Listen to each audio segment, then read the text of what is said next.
کا شکریہ ادا کرتا ہوں کہ انہوں نے مجھے دعوت دی کہ میں لطیف لالہ کے اس ریفرنس میں اپنے خیالات کا اظہار کروں۔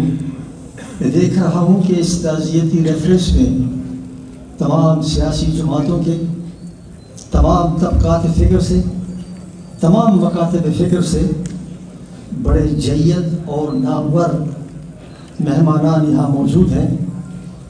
اگر عام موقع ہوتا تو میں یقیناً ان کا نام لینا چاہتا، لیکن اگر میں صرف 2 یا 3 کے نام لوں تو یہ، اور باقی کے نام نہ لوں تو یہ بے انصافی ہوگی، اس لیے میں کسی کا نام نہیں لے رہا۔ لیکن میں دیکھ رہا ہوں کہ from right to left, from front to back, تمام مکاتب فکر، تمام سیاسی جماعتیں، وکلاء، میڈیا، انٹیلیجنسیا یہاں موجود ہے اور گزشتہ 1.5 گھنٹے سے موجود ہے۔ حال کھچا کچ بھرا ہوا ہے اور یہی کمپلیمنٹ ہے لطیف لالہ کو کہ آج اس کی ریفرنس میں اتنے لوگ یہاں موجود ہیں اکراس دا پولیٹیکل ڈیوائڈ۔ ہمیں بتایا گیا کہ یہ ریفرنس ہے، تعزیتی ریفرنس، یقیناً تعزیتی ریفرنس ہے اور اس کے آداب ہوتے ہیں، لیکن میرے دوستوں تعزیتی ریفرنس کے ساتھ ساتھ یہ لطیف آفریدی کی زندگی کا جشن منانے کا بھی دن ہے، اس لیے کہ ان کی زندگی میں ایسی کئی چیزیں ہیں جن کا جشن منانا چاہیے۔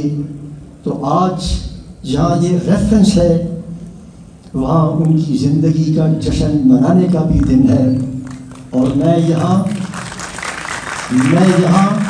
ان کی موت کا ماتم کرنے کی بجائے ان کی زندگی کا جشن منانے کے لیے آیا ہوں۔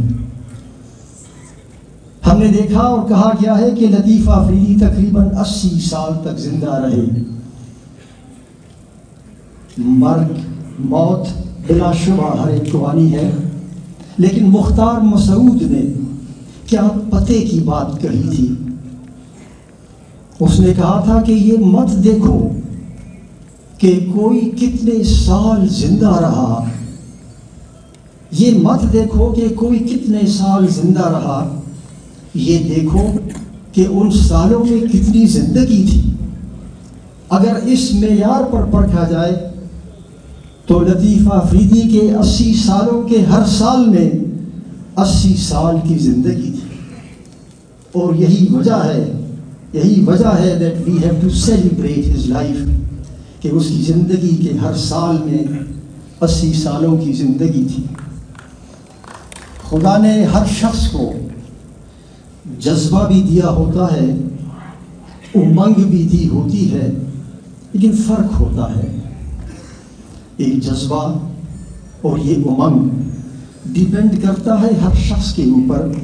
کسی کو جذبہ ملتا ہے تو ایک لمحے کے لیے اس میں جذبہ آتا ہے، اور کسی میں جذبہ ایک عصر تک قائم رہتا ہے، ایک زمانے تک قائم رہتا ہے۔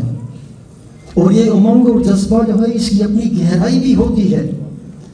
بعض اوقات بعض لوگوں میں اس کی گہرائی صرف ایک قطرہ ہوتی ہے، اور بعض لوگوں کو خدا نے اس کی گہرائی قلزم کی مانند دی ہوتی ہے۔ لطیف آفریدی ان لوگوں میں سے تھا جن کا جذبہ، جن کا امنگ ایک اثر پر محیط تھا، اور وہ قطرہ نہیں، وہ قلزم تھا۔ میری لطیف آفریدی کے ساتھ بہت ہی پرانی دوستی تھی۔ میں اس کو اپنا سایہ سمجھتا تھا۔